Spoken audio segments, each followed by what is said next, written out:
آج کا اگر کوئی مولوی کہے کہ رب کی بارگاہ میں نبی کا وسیلہ، ولی کا وسیلہ یا کسی بھی نیک آدمی کا وسیلہ پیش کرنا بدعت ہے یا شرک ہے، تو آپ اس سے پوچھیں کہ خالق کائنات نے سورہ مائدہ آیت نمبر 35 میں ارشاد فرمایا وَابْتَغُوا إِلَيْهِ الْوَسِيلَةَ، مجھ تک پہنچنے کے لیے وسیلہ تلاش کرو۔ اور یہ کون سا وسیلہ ہے؟ اب اس کی تشریح کے لیے جس طرح کے پچھلے جمعۃ المبارک میں نے آپ احباب کے سامنے رب کا قرآن پیش کیا کہ اللہ تبارک و تعالی نے ارشاد فرمایا ہے کہ جب اپنی جانوں پر ظلم کر بیٹھو نا تو حضور صلی اللہ تعالی علیہ وسلم کی بارگاہ میں حاضر ہو جاؤ اور حضور کا وسیلہ پیش کرو۔ اذ ظلموا انفسہم جاؤک، میرے محبوب کی بارگاہ میں آ جاؤ، پھر میرا محبوب تمہاری سفارش فرما دے۔ اس کے بعد خالق کی کائنات نے ارشاد فرمایا لَوَجَدُوا اللَّهَ تَوَّابًا رَحِيمًا، پھر تم اپنے رب کو خوب مہربان توبہ قبول کرنے والا پاؤ گے۔ اب اس اعتبار سے میں اس عنوان کو مزید آگے لمبا نہیں کرنا چاہتا، تھوڑی سی تمہید سمجھ لیں کہ اب نبی کا وسیلہ نبی کے پیدا ہونے سے پہلے، اور دوسری صورت یہ ہے کہ نبی کا وسیلہ نبی کی زندگی میں پیش کرنا، یہ دو، اور تیسری وسیلہ کی صورت یہ ہے کہ نبی کا وسیلہ پیش کرنا نبی کے وصال کے بعد۔ اب یہ تین صورتیں ہیں وسیلہ کی، اس کو عربی میں کہتے ہیں التوسل بالنبی قبل ولادتہ،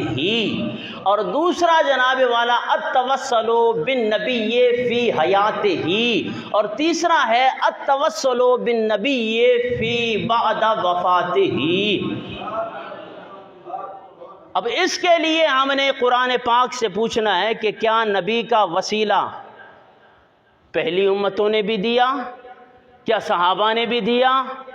تو جناب آج تو 14ویں صدی میں ہر مولوی اٹھ جاتا ہے، سوشل میڈیا کے اندر آ کے کہتا ہے کہ وسیلہ شرک ہے، وسیلہ بدعت ہے۔ جناب قرآن سے پوچھتے ہیں کہ کیا نبی کا وسیلہ نبی کے پیدا ہونے سے پہلے بھی دیا گیا ہے کہ نہیں دیا گیا؟ عزیزان محترم، ایک حوالہ یہ پیش کر رہا ہوں، التوسل بالنبی صلی اللہ تعالی وسلم قبل ولادتہ، نبی کے پیدا ہونے سے پہلے نبی کا وسیلہ پیش کیا گیا۔ وہ کیسے؟ عزیزان محترم، بہت سارے میرے پاس حوالہ جات موجود ہے، المستدرک اور خصائص الکبریٰ، البدایہ والنہایہ، مواہب اللدنیہ، وفاء الوفا کے اندر اور بہت ساری کتب کے اندر یہ بات موجود ہے۔ جب اللہ تبارک و تعالی نے حضرت آدم علیہ السلام کو آپ کی لغزش پہ جب جنت سے نکالا تو پھر حضرت آدم علیہ السلام 300 سال تک زمین پہ روتے رہے۔ اب یہ آپ کے سامنے وہ حوالہ میں آپ کے سامنے عربی میں پیش کرنے لگا ہوں۔ قال رسول اللہ صلی اللہ علیہ وسلم، حضور نبی کریم صلی اللہ تعالی علیہ وسلم نے ارشاد فرمایا لما اقترف آدم خطأ، جب آدم علیہ السلام سے خطا سرزش ہوئی، قال، تو حضرت آدم علیہ السلام نے عرض کی یا ربی، اے میرے رب، اسألک بحق محمد صلی اللہ علیہ وسلم، پروردگار میں تیرے نبی محمد کا وسیلہ پیش کر رہا ہوں، میری خطا کو درگزر فرما دے۔ نبی ہو کے رب کی بارگاہ میں ڈائریکٹ نہیں بلکہ عرض کرتا ہے اسألو کا، پروردگار میں تجھ سے سوال کرتا ہوں بے حق محمد صلی اللہ علیہ وسلم، محمد کا وسیلہ پیش کر کے۔ فقال اللہ نے ارشاد فرمایا، یا آدم، اے آدم، کیف عرفت محمدا ولم اخلقہ، اے آدم اب تک تو میں نے محمد کو پیدا نہیں کیا، تو محمد کو کیسے جانتا ہے؟ رب پوچھ رہا ہے حضرت آدم علیہ السلام سے، نبی پیدا ہوا نہیں، حضور کی پیدائش ہوئی نہیں، اب جناب والا امت نے آنا ہے، بنی آدم نے آنا ہے، آدم کی اولاد نے اب زمین میں آنا ہے، لیکن اس لغزش کی وجہ سے، اس خطا کی وجہ سے حضرت آدم علیہ السلام رب کی بارگاہ میں التجا کر رہے ہیں کہ پروردگار اسألک بحق محمد، نبی کے صدقے میں میری اس لغزش کو معاف فرما دے۔ تو جب اللہ نے پوچھا نا کہ کیف عرفت، کہ اے آدم تو نے کیسے پہچانا، اب تک تو میں نے محمد کو پیدا بھی نہیں کیا۔ آؤ حضرت آدم علیہ السلام نے کیا جواب دیا، قال یا ربی، اے پروردگار، لِأَنَّكَ لَمَا خَلَقْتَنِي بِيَدِكَ وَنَفَخْتَ فِيَّ مِن رُوحِكَ، کہ پروردگار جب تو نے میری اپنے دست قدرت کے ساتھ پیدائش کی نا، جب تو نے مجھے بنایا، مجھے پیدا کیا، فَنَفَخْتَ فِي مِن رُوحِكَ، اور پھر تو نے اپنی روح مجھ میں پھونکی، اور وَرَفَعْتُ رَأْسِي، پھر میں نے اس کے بعد اپنا سر اٹھایا، کہاں؟ علی قوائم العرش العظیم، جب میں نے اپنا سر عرش عظیم کی طرف اٹھایا تو مکتوباً لا الہ الا اللہ محمد الرسول اللہ، میں نے وہاں پہ یہ لکھا ہوا دیکھا کہ لکھا ہوا ہے لا الہ الا اللہ محمد الرسول اللہ۔ تو پھر میں نے جان لیا، فعلمت، میں نے پہچان لیا، میں نے جان لیا، انک لم تلف الی اسمک الا احب الخلق الیک، کہ اے محبوب جس نام کو آپ نے اپنے نام کے ساتھ جوڑا ہوا ہے یہ کوئی عام شخصیت نہیں ہے، یہ تیری محبوب شخصیت ہے، اس لیے میں نے اس محبوب شخصیت کا آپ کی بارگاہ میں وسیلہ پیش کیا۔ اگر نبی کا وسیلہ پیش کرنا حرام، ناجائز اور شرک ہوتا تو حضرت آدم علیہ السلام نبی ہیں اور انہوں نے حضور صلی اللہ تعالیٰ علیہ وسلم کا وسیلہ پیش کیا، اور یہ وسیلہ حضور صلی اللہ تعالیٰ علیہ وسلم کی ولادت سے جناب والا پہلے پیش کیا گیا۔ یہ تو حضرت آدم علیہ السلام نے وسیلہ پیش کیا۔ آؤ میں آپ کے سامنے دوبارہ قرآن پاک پڑھنے لگا ہوں، کہیے سبحان اللہ۔ بنی اسرائیل نہ بنی اسرائیل، حضور صلی اللہ تعالیٰ علیہ وسلم سے پہلے جب کافروں کے ساتھ ان کی لڑائیاں ہوتی تھیں، قرآن کہہ رہا ہے، میں آپ کے سامنے قرآن پڑھنے لگا ہوں، کہ جب ان کے ساتھ لڑائی ہوتی تھی نا کافروں کے ساتھ بنی اسرائیل کی، تو پھر بنی اسرائیل کیا کرتے تھے؟ پھر حضور صلی اللہ تعالی وسلم کے نام کا وسیلہ پیش کر کے ان سے جنگ کیا کرتے تھے، اور پھر اللہ انہیں حضور کے وسیلے سے فتح یابی عطا فرما دیتا تھا۔ اب یہ قرآن پاک کا پہلا پارہ سورہ بقرہ آیت نمبر 89 ہے، اس میں خالق کائنات نے ارشاد فرمایا، وَكَانُوا مِن قَبْلُ يَسْتَفْتِحُونَ عَلَى الَّذِينَ كَفَرُوا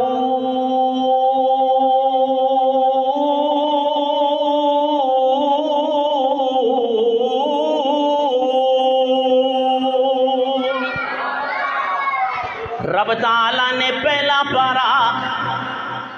سورہ بقرہ آیت نمبر 89 میں ارشاد فرمایا، وَكَانُوا مِن قَبْلُ يَسْتَفْتِحُونَ عَلَى الَّذِينَ كَفَرُوا، اور اس سے پہلے وہ اس نبی کے وسیلے سے کافروں پہ فتح طلب کیا کرتی تھی۔ اس کی تشریح میں جناب والا اس کے شان نزول میں علامہ مولانا نعیم الدین مراد آبادی رحمۃ اللہ تعالی علیہ لکھتے ہیں کہ حضور نبی کریم صلی اللہ تعالی علیہ وسلم کی بعثت اور قرآن کریم کے نزول سے قبل یہودی اپنی تمام حاجات کے لیے حضور نبی کریم صلی اللہ تعالی علیہ وسلم کے نام پاک کا وسیلہ سے دعا کیا کرتے تھے، اور وہ دعا کیا کیا کرتے تھے؟ اللہم افتح علینا وانصرنا بنبی الأمی، اے پروردگار ہمیں فتح یابی عطا فرما۔ اللہم افتح علینا، یہ بنی اسرائیل ہے، اب حضور پیدا ہوئے نہیں ہے۔ حضرت آدم علیہ السلام کا میں نے آپ کے سامنے حوالہ پیش کیا، اس کے بعد حضور کی ولادت سے پہلے بنی اسرائیل جب کافروں کے ساتھ جناب والا جہاد کیا کرتے تھے، جب کافروں کے ساتھ جنگ کیا کرتے تھے، اللہ تبارک و تعالیٰ کی بارگاہ میں یہ دعا کیا کرتے تھے، اللہم افتح علینا، پروردگار ہمیں فتح یابی عطا فرما، وانصرنا، اور ہماری مدد فرما، بالنبی الامی، حضور صلی اللہ تعالی علیہ وسلم کے وسیلے سے۔ اگر نبی کا وسیلہ پیش کرنا اللہ کی بارگاہ میں حرام یا بدعت یا شرک ہوتا تمہاری ڈیفینیشن کے مطابق، قرآن تو کہتا ہے کہ بنی اسرائیل کا طریقہ بھی یہ رہا ہے کہ جب بھی انہیں کوئی مشکل پیش آتی تھی تو نبی کا وسیلہ پیش کیا کرتے تھے۔ کہاں حبیبی صاحب، بات تو ہماری آپ لوگوں کے ساتھ یہ ہے کہ جب نبی علیہ باللہ اس دنیا سے پردہ فرما جائے، میں نے کہا حضرت میں اس ترتیب کے ساتھ آ رہا ہوں، التوسل بالنبی صلی اللہ علیہ وسلم قبل ولادت ہی، اس کے ہمارے ساتھ 20 حوالہ جات ہیں۔ اب اگر تمہارا اصرار اس بات پہ ہے کہ جناب حضور صلی اللہ تعالی وسلم کی موجودگی میں حضور کا وسیلہ پیش کیا گیا نہیں، آؤ میں اس کا بھی حوالہ آپ کے سامنے پیش کرنے لگا۔ اور اس کے لیے عزیزان محترم، خصائص القبریٰ جلد نمبر 2 صفحہ نمبر 201، اور اسی طرح ترمذی شریف، یہ معتبر کتاب ہے سیاہ ستہ کی، اور تمام مکاتب فکر کے مدارس میں پڑھائی جاتی ہے، اور جناب والا اتنے تک کوئی عالم نہیں بنتا جب تک کوئی ترمذی شریف کو نہ پڑھ لے، بخاری شریف کو نہ پڑھ لے، مسلم شریف کو نہ پڑھ لے، نسائی شریف کو نہ پڑھ لے، ابن ماجہ کو نہ پڑھ لے، ابو داؤد کو نہ پڑھ لے۔ ان 6 کتب پڑھنے کے بعد ایک عالم دین بنتا ہے۔ عزیزان محترم، ہر مکتب فکر کے اندر پڑھائی جانے والی کتاب ترمذی شریف جلد نمبر 2 صفحہ نمبر 197، اور اس کے علاوہ بھی اور بہت ساری احادیث مبارکہ میں یہ حوالہ مبارک جناب والا موجود ہے۔ اور عزیزان محترم، یہ حوالہ کیا ہے؟ کہیے سبحان اللہ۔ ان رجلا طویل البصر، ایک نابینا شخص آیا حضور کی بارگاہ میں، ایک نابینا شخص آیا، اور جی نبی کے موجودگی میں کسی نے وسیلہ پیش کیا، یہ نبی ہے، سامنے ہے، وہ تعلیم کیا دے رہے ہیں۔ ان رجلا طویل البصر، ایک نابینا شخص حضور کی بارگاہ میں آیا، اتى النبی صلی اللہ علیہ وسلم فقال ادعو اللہ، اور پھر وہ آ کے کہنے لگا یا رسول اللہ میرے لیے اللہ سے دعا کریں، ان یعافینی، اللہ مجھے بینائی عطا فرما دے، آنکھوں کی بینائی عطا فرما دے۔ قال، میرے آقا نے ارشاد فرمایا، ان شئتا، اگر تو چاہے، دعوت تو میں تیرے لیے دعا کروں، وان شئتا صبرتا، اگر تو صبر کر لے اس بات پہ کہ جس طرح تو نابینا ہے اسی طرح رہے تو فہو خیر لک، یہ تیرے لیے سب سے زیادہ بہتر ہے۔ لیکن نہیں عزیزان محترم، صحابہ کو پتا تھا کہ ہماری مشکل کا دروازہ بھی حضور کی ذات ہے، اور انہیں یقین ہے کہ جنت تو ملے گی نبی کے صدقے میں، اب آنکھیں لے لیں ہم حضور صلی اللہ علیہ وسلم کی دعا کے صدقے میں۔ اور پھر قال، میرے آقا نے ارشاد فرمایا، فادعہ، پھر میں تجھے دعا سکھاؤں۔ قال فامرہ، پھر حضور صلی اللہ تعالی وسلم نے اسے حکم دیا کہ ان یتوضا، جہاں وضو کر کے فیحسن وضوءہ، اچھی طریقے سے وضو کر لے، ویصلی رکعتین، 2 رکعت نماز حاجت پڑھ لے، اور اس کے بعد ویدعو بہالدعاء، اس حاجت کے بعد آپ نے یہ دعا کرنی ہے، جس بھی مقصد کے لیے دعا کرنی ہے۔ اب تیرا مقصد یہ ہے کہ اللہ مجھے بینائی عطا کرے، تو پھر میرے آقا نے خود دعا سکھائی ہے۔ اللہم، یہ دعا کر، اے پروردگار، انی اسألک، میں تجھ سے مانگتا ہوں، اتوجہ الیک بنبیک محمد صلی اللہ علیہ وسلم، میں تیرے نبی محمد کا وسیلہ پیش کرتا ہوں۔ نبی موجود ہے، کیا نبی شرک کی تعلیم دے رہا ہے؟ کیا نبی بدعت کی تعلیم دے رہا ہے؟ مانگنے والا آیا، اس نے سوال کیا، اسے یہ جواب دینا چاہیے تھا، جا رب سے مانگ، بس ڈائریکٹ مانگ، رب تجھے بینائی عطا کرے گا۔ نہیں، اس کا طریقہ کار میرے آقا نے فرمایا، جا وضو کر لے اور 2 رکعت نماز حاجت پڑھ لے، اس کے بعد بھی کام پورا نہیں ہے جناب، اس کے بعد دعا مانگنی ہے۔ پروردگار کیسے دعا مانگے؟ دعا ایسے مانگنی ہے، میرے آقا نے فرمایا کہ میں دعا مانگتا ہوں رب سے کہ میری یہ حاجت پوری کر دے نبی کے صدقے میں۔ آج ہم کہیں کہ حضور غوث اعظم کے صدقے میں لوگوں کو جناب والا شرک کا ٹیکہ لگ جاتا ہے، بدعت کا ٹیکہ لگ جاتا ہے۔ میں بتدریجاً آپ کو بتاؤں گا کہ اولیاء کرام کا وسیلہ پیش کرنا کس طرح جائز ہے۔ اب یہ نبی کا وسیلہ ہے، نبی کی موجودگی میں، اور پھر آقا نے یہ دعا سکھا دی، یا محمدو، یہ الفاظ ترمذی شریف میں موجود ہے۔ عزیزان محترم، اے محمد، انی اتوجہ بکا، میں متوجہ ہوتا ہوں آپ کی طرف، الی ربی، اپنے رب کے ساتھ، فی حاجتی، اس حاجت میں میری مدد فرما دے۔ اور پھر جو یہ دعا مانگتا ہے، اس صحابی رسول کو میرے آقا نے یہ تعلیم دی، اور اس نے جا کے یہ جناب والا وضو کر کے 2 رکعت نفل پڑھے اور یہ دعا مانگی، اللہ نے اسے آنکھوں کی بینائی عطا فرما دی۔ اگر نبی کا وسیلہ پیش کرنا شرک اور بدعت ہوتا تو یہ تعلیم حضور صلی اللہ تعالی علیہ وسلم کبھی بھی جناب والا اپنے صحابہ کو نہ دیتے۔ عزیزان محترم، انشاءاللہ اگلے جمعہ